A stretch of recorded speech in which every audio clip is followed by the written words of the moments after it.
Hello बच्चों, एक बार फिर से आपका स्वागत है मार्गदर्शन क्लासेस में। जैसा कि मैंने लास्ट टॉपिक में थोड़ा सा इंट्रोडक्शन बताया था चैप्टर नंबर 1 का क्लास 10 केमिस्ट्री, तो आज उसी को कंटिन्यू करेंगे हम लोग। और आज हम लोग टॉपिक जो कवर करने वाले हैं वो है topic balancing of chemical reaction. ठीक है, तो आज हम लोग इस टॉपिक को डिटेल में पढ़ेंगे, कैसे कैसे हम लोग किसी भी केमिकल इक्वेशन को या फिर केमिकल रिएक्शन को बैलेंस करते हैं। तो ऐसे तो हम लोग बैलेंसिंग का बहुत सारा रूल्स पढ़े होंगे, लेकिन जो सबसे सिंपल रूल है उसको अगर हम लोग बात करेंगे तो पहचानना, किसी भी केमिकल रिएक्शन को बैलेंस करने से पहले हम लोग को ये पहचानना पड़ता है कि वो केमिकल रिएक्शन खुद में बैलेंस है कि बैलेंस नहीं है। जैसे कि अगर हम लोग एग्जांपल लेते हैं, जैसे सपोज कर लें तो एक एग्जांपल लेते हैं H2 प्लस O2 का, और यहाँ से जो प्रोडक्ट फॉर्मेशन होगा वो क्या है, H2O का प्रोडक्ट है। ठीक है, तो अब अगर ये रिएक्शन खुद में बैलेंस है तो हम लोग को इसको बैलेंस करने का ज़रूरत नहीं पड़ेगा, और अगर ये रिएक्शन बैलेंस नहीं है तो इसको हम लोग को बैलेंस करना पड़ेगा। तो कैसे पता चलेगा कोई भी रिएक्शन बैलेंस है कि नहीं है? तो जैसे हम लोग नंबर ऑफ एटम्स को काउंट करते हैं लेफ्ट हैंड साइड में, जैसे लास्ट क्लास में भी ये चीज़ बताए थे कि इस साइड को हम लोग क्या बोलते हैं, रिएक्टेंट साइड बोलते हैं।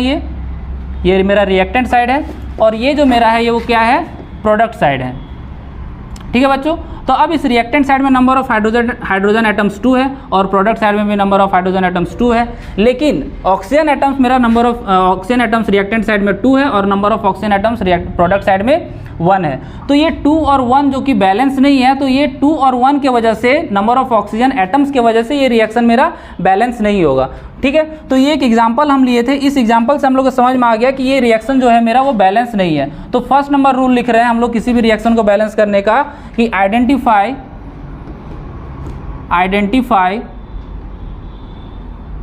The number of atoms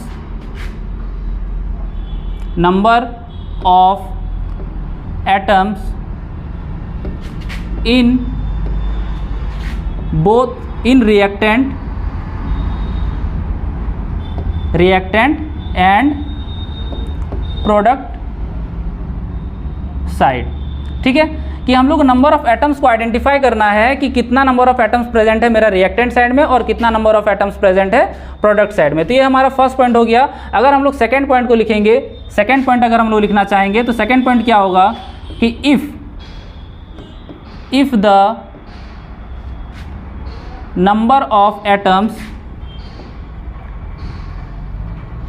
is equal, if the number of atoms is equal in both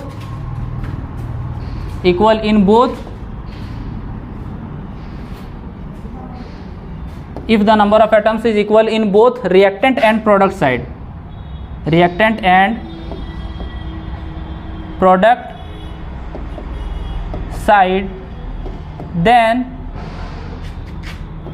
the reaction is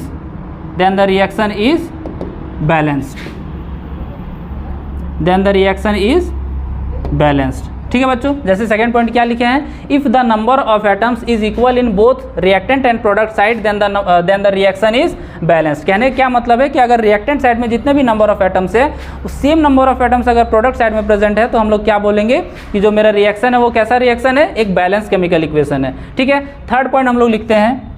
third point क्या है, if the number of atoms is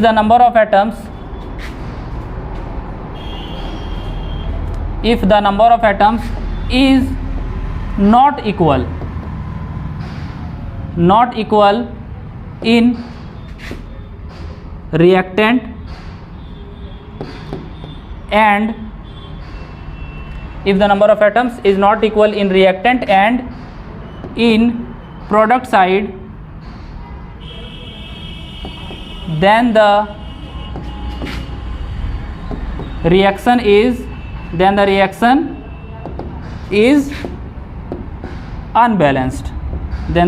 is unbalanced.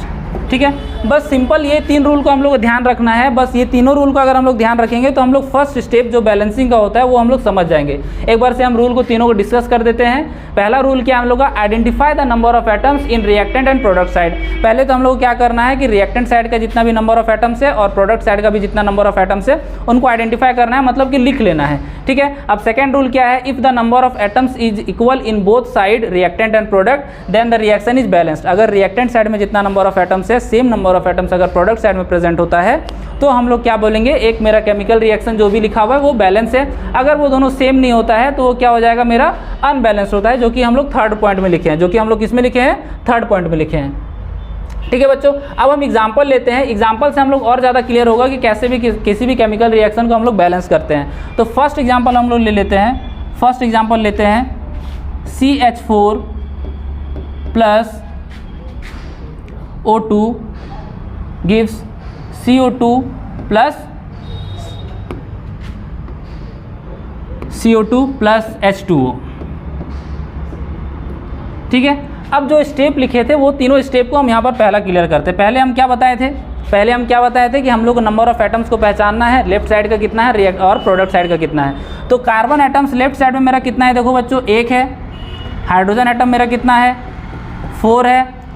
और ऑक्सीजन एटम मेरा कितना है, hydrogen atom, एक minute, hydrogen atom 4 है और oxygen मेरा रिएक्टेंट साइड में कितना है, 2 है।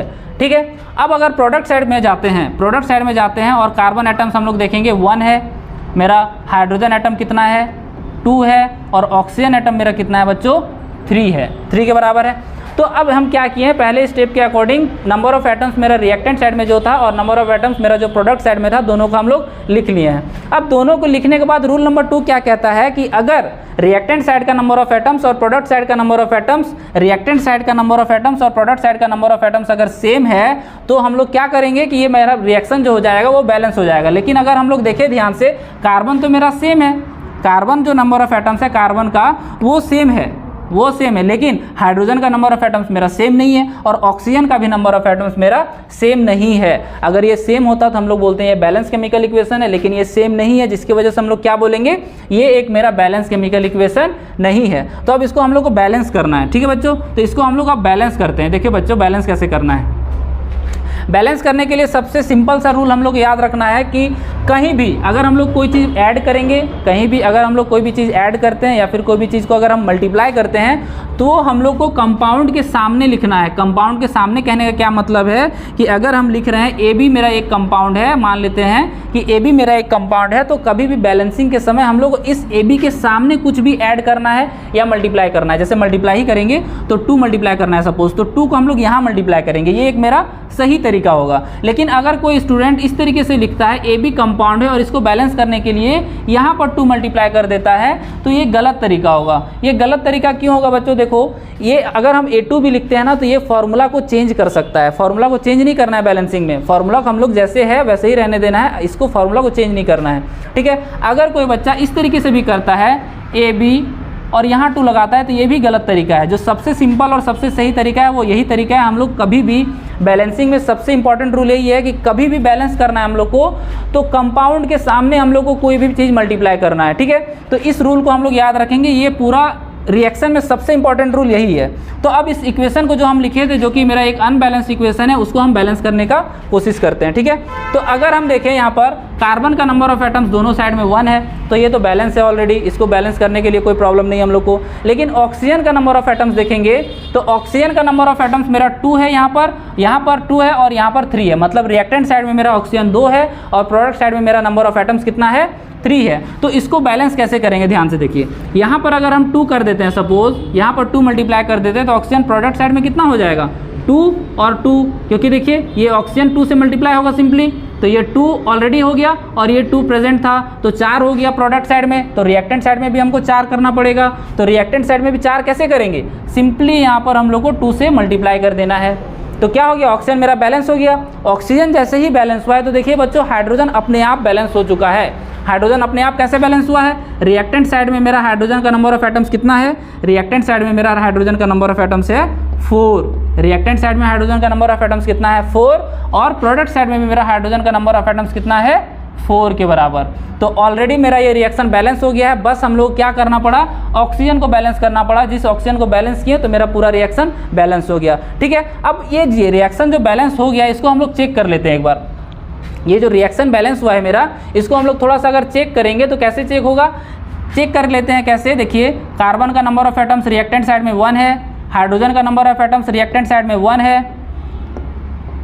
Number of atoms reactant side में कितना है, 1। ऑक्सीजन का number of atoms reactant side में कितना है, सॉरी हाइड्रोजन मेरा 1 नहीं है, 1 नहीं है, ये मेरा कितना है 4, ये 4 के बराबर है। ऑक्सीजन का नंबर ऑफ एटम्स मेरा कितना है 4 के बराबर, ठीक है। अगर सेम चीज़ प्रोडक्ट साइड में भी आता है तो हम लोग बोलेंगे रिएक्शन बैलेंस है, तो ये मेरा क्या है, नंबर ऑफ एटम्स 1 है। ऑक्सीजन का हाइड्रोजन अगर लिखें, पहले हाइड्रोजन लिख लेते हैं, हाइड्रोजन का नंबर ऑफ एटम्स अगर हम लोग देखेंगे हाइड्रोजन, तो हाइड्रोजन मेरा अभी कितना है 4 है, और ऑक्सीजन मेरा कितना है अभी, ये भी 4 के बराबर है। तो देखिए बच्चों कि जितना भी नंबर ऑफ एलिमेंट्स था, कार्बन हाइड्रोजन ऑक्सीजन, इधर भी कार्बन हाइड्रोजन ऑक्सीजन, दोनों का नंबर ऑफ एटम्स दोनों साइड में सेम है। तो इस रिएक्शन को अब हम लोग क्या बोल सकते हैं, इस रिएक्शन को हम लोग बोल सकते हैं बैलेंस्ड केमिकल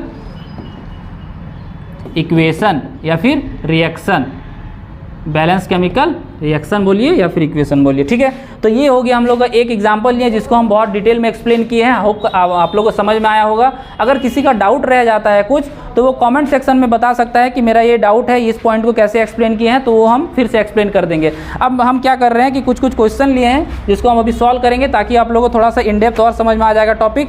चलिए पहला क्वेश्चन हम लोग ट्राई करते हैं। पहला क्वेश्चन है मेरा, फर्स्ट क्वेश्चन है question number 1, HCl plus NaOH, HCl plus NaOH, यहाँ से क्या बन रहा है, NaCl बन रहा है और H2O बन रहा है, ठीक है बच्चों। ये जो रिएक्शन हम लिख रहे हैं ये acid basis and salt chapter का है, जो कि आपका नेक्स्ट चैप्टर है, चैप्टर नंबर 2।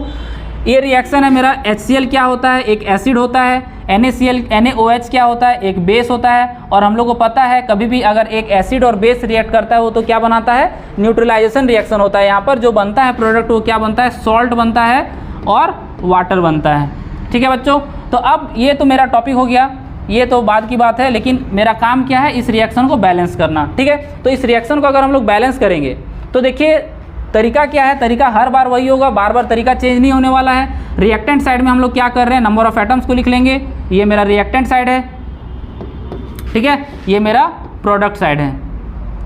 तो रिएक्टेंट साइड में अगर हम लोग नंबर ऑफ एटम्स को लिखेंगे तो रिएक्टेंट साइड का नंबर ऑफ एटम्स, हाइड्रोजन कितना है, हाइड्रोजन देखिए 1, क्लोरीन कितना है, क्लोरीन भी 1 है, हाइड्रोजन मेरा हो जाएगा 2 ले लेते हैं इसको, क्योंकि NaOH में भी 1 है, तो हाइड्रोजन में कितना हो जाएगा, हाइड्रोजन 2 ले लिए। क्लोरीन मेरा 1 है, सोडियम एटम कितना प्रेजेंट है, सोडियम एटम मेरा प्रेजेंट है 1, और क्लोरीन एटम हो गया ऑलरेडी, ऑक्सीजन नहीं लिए हैं। ऑक्सीजन एटम जो मेरा प्रेजेंट है वो कितना प्रेजेंट है, 1 के बराबर, ठीक है। अब प्रोडक्ट साइड का नंबर ऑफ एटम्स हम लिखते हैं, तो प्रोडक्ट साइड में देखिए मेरा हाइड्रोजन ऑलरेडी 2 दिया हुआ है, सोडियम मेरा कितना दिया हुआ है बच्चों, 1 है, सोडियम मेरा 1 है, इसको 1 लिख लेते हैं। बाकी फिर क्लोरीन भी मेरा 1 है और ऑक्सीजन भी मेरा देखिए 1 के बराबर है। तो देखिए एक ऐसा एग्जाम्पल है ये जो कि खुद में बैलेंस है, इसको बैलेंस करने का ज़रूरत नहीं है हम लोग को। तो क्या होता है ना कि कोई सा रिएक्शन ऐसा होता है जो ऑलरेडी बैलेंस होता है, उसको हम लोग अलग से बैलेंस करने का ज़रूरत नहीं है, जिसमें से एक एग्जाम्पल ये वाला था, ठीक है। तो हम लोग इसमें क्या लिखेंगे, इसमें लिखेंगे since all the atoms in both reactant and product side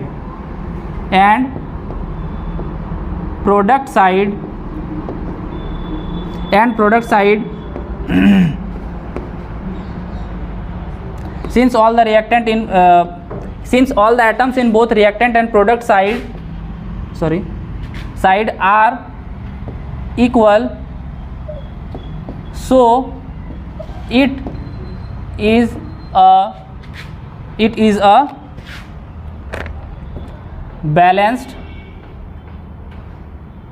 a balanced chemical equation,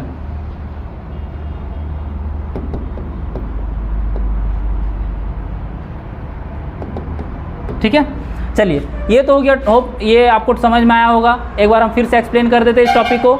जैसे मेरा रिएक्शन क्या था, HCl, NaOH और NaCl और H2O, ठीक है। तो ये मेरा रिएक्टेंट साइड में कौन कौन रिएक्ट कर रहा था, HCl जो कि हाइड्रोक्लोरिक एसिड होता है, NaOH क्या होता है मेरा सोडियम हाइड्रोक्साइड होता है। एक एसिड और एक बेस जब रिएक्ट करता है तो क्या फॉर्मेशन होता है, सॉल्ट और वाटर का फॉर्मेशन होता है, जो कि सॉल्ट मेरा क्या बना है, NaCl बना है, और वाटर क्या होता है, H2O, ठीक है। अब इसमें हम किए क्या है, रिएक्टेंट साइड में नंबर ऑफ एटम्स को लिख लिए हैं, प्रोडक्ट साइड में नंबर ऑफ एटम्स को लिख लिए हैं। जब हम लोग number of atoms reactant side और प्रोडक्ट साइड में लिखे थे तो हम लोग को क्या मिला कि number of atoms reactant side और प्रोडक्ट साइड में दोनों सेम था, तो जिसके वजह से हम लोग क्या लिखे कि since all the atoms in both the reactant and product side are equal so it is a balance chemical equation, bracket में रिएक्शन लिख दिए हैं। ठीक है, तो ये तो रिएक्शन ऑलरेडी बैलेंस था। एक ऐसा एग्जाम्पल लेते हैं जो कि बैलेंस नहीं है, एक ऐसा एग्जाम्पल लेते हैं जो कि बैलेंस नहीं है। तो क्वेश्चन नंबर 2 को और जानते हैं हम लोग। क्वेश्चन नंबर 2 देखते हैं क्या है। क्वेश्चन नंबर 2 देखते हैं। क्वेश्चन नंबर 2 है मेरा Mg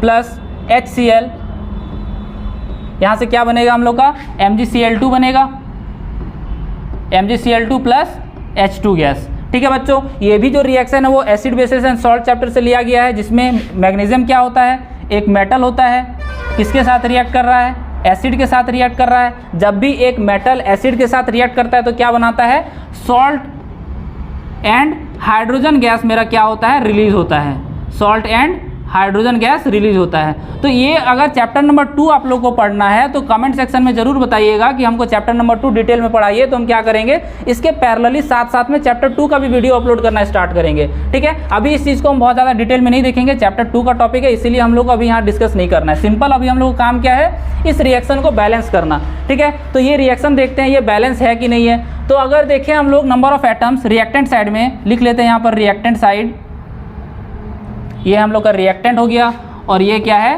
प्रोडक्ट हो गया। ठीक है, ये रिएक्टेंट साइड में अगर हम लोग देखें मैग्नीशियम, मैग्नीशियम का कितना नंबर ऑफ एटम्स प्रेजेंट है यहाँ पर, एक। हाइड्रोजन का कितना नंबर ऑफ एटम्स प्रेजेंट है, वो भी एक है। क्लोरीन का कितना नंबर ऑफ एटम्स प्रेजेंट है, वो भी एक है। ठीक है बच्चों, अब प्रोडक्ट साइड में देखेंगे मैग्नीशियम का नंबर ऑफ एटम्स, तो प्रोडक्ट साइड में भी नंबर ऑफ एटम्स मैग्नीशियम का एक ही प्रेजेंट है। क्लोरीन का कितना प्रेजेंट है, वो 2 है, और हाइड्रोजन भी कितना है, 2 है। तो देखिए एक ऐसा एग्जांपल है जो कि बैलेंस नहीं है। क्यों? क्योंकि हाइड्रोजन मेरा रिएक्टेंट साइड में 1 है और हाइड्रोजन मेरा प्रोडक्ट साइड में 2 है। हाइड्रोजन मेरा क्लोरीन मेरा रिएक्टेंट साइड में 1 है और मेरा जो है क्लोरीन प्रोडक्ट साइड में वो कितना है, 2 है। अगर यहाँ भी 2 होता, यहाँ भी 2 होता तो बोलते ये ऑलरेडी बैलेंस है, बैलेंस करने का जरूरत नहीं है। लेकिन यहाँ पर ये रिएक्शन बैलेंस नहीं है, तो हम लोग को इस रिएक्शन को बैलेंस करना होगा। कैसे बैलेंस करेंगे, इस रिएक्शन को कैसे बैलेंस करेंगे, देखिए इस रिएक्शन को बैलेंस करते हैं हम पहले।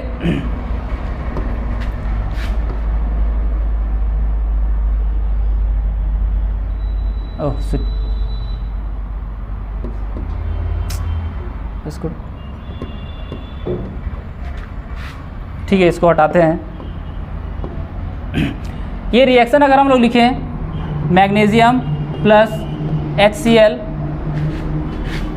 अब क्या है मेरा प्रोडक्ट में MgCl2 प्लस H2। ठीक है बच्चों, मैग्नीशियम तो मेरा बैलेंस है तो उसको बैलेंस नहीं करेंगे हम, बैलेंस उसको नहीं करेंगे। क्लोरीन देखिए, जो मेरा प्रोडक्ट साइड में क्लोरीन है वो number of atoms of chlorine कितना है, 2 है, और नंबर ऑफ एटम्स इधर साइड में हमको 2 करना है। तो सिंपली क्या करेंगे, यहाँ पर 2 कर देना है।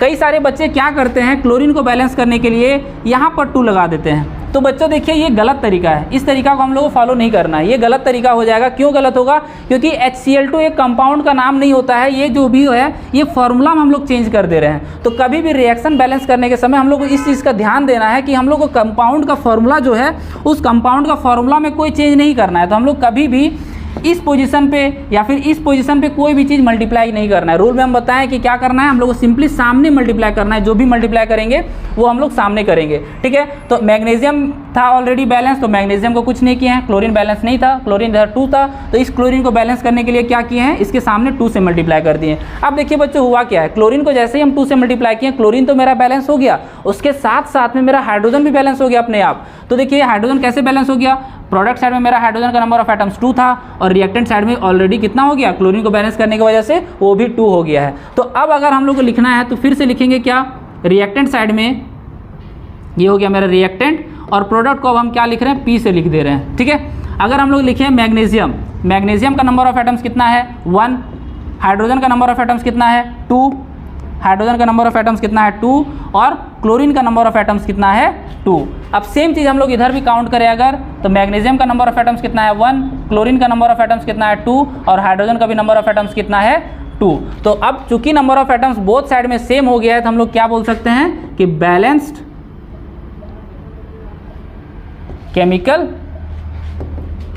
रिएक्शन। ठीक है, ये हो गया हम लोग का बैलेंस केमिकल इक्वेशन।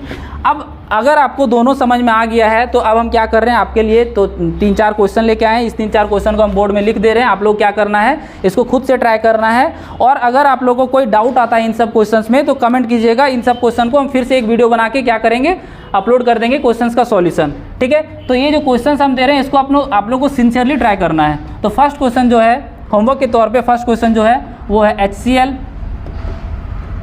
CaCO3 फिर से क्या है CaCl2 plus H2O plus CO2। Second question है H2 plus O2 H2O। Third question क्या है H2SO4 plus KOH gives K2SO4 plus H2O। ठीक है बच्चों, ये तीनों क्वेश्चन आप ट्राई कीजिए। किसी से बन जाता है तो अच्छी बात है, जिससे नहीं बनेगा वो कमेंट कीजिएगा कौन सा क्वेश्चन आपसे नहीं बना है। हम ये क्वेश्चन को फिर से डिस्कस करेंगे। ठीक है, अगर आपको वीडियो अच्छा लगा है तो वीडियो को लाइक कीजिए और चैनल को सब्सक्राइब कर लीजिए। Thank you.